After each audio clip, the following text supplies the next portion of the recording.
علماء نے لکھا ہے کہ کوئی آدمی استحلالن گناہ کرتا ہے. استحلالن گناہ کیسے کہتے ہیں؟ ہو گناہ اسے نیکی سمجھے.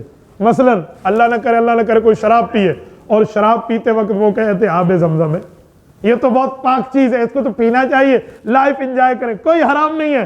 اس کے دل میں اس کے حرام ہونے کی بات نہ ہو اور وہ گناہ کرے، فرمایا یہ گناہ گار نہیں ہے تو غیر مسلم ہو چکا ہے، کیونکہ اس نے اللہ کے حرام کو حلال کر لیا.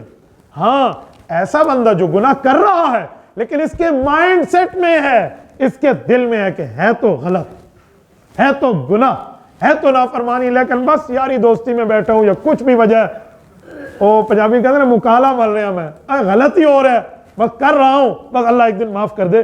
فرمایا یہ بندہ گناہ گار تو ہے، کافر نہیں ہے، اسلام کی باؤنڈری سے باہر نہیں گیا.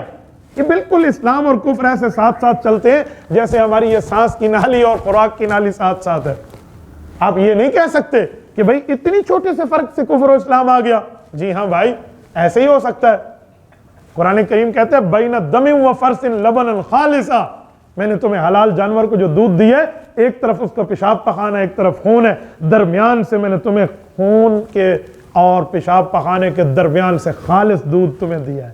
یہ رب فرماتے ہیں بین دم و فرس لبنا خالصا. کوئی کہے گا دودھ اتنا پاک اتنی پلیت جگہ کے قریب، جی جی اسلام اتنا پاک، کفر اتنی خبیث جگہ کے قریب ہوتا ہے. تو ایسے چلتے ہیں.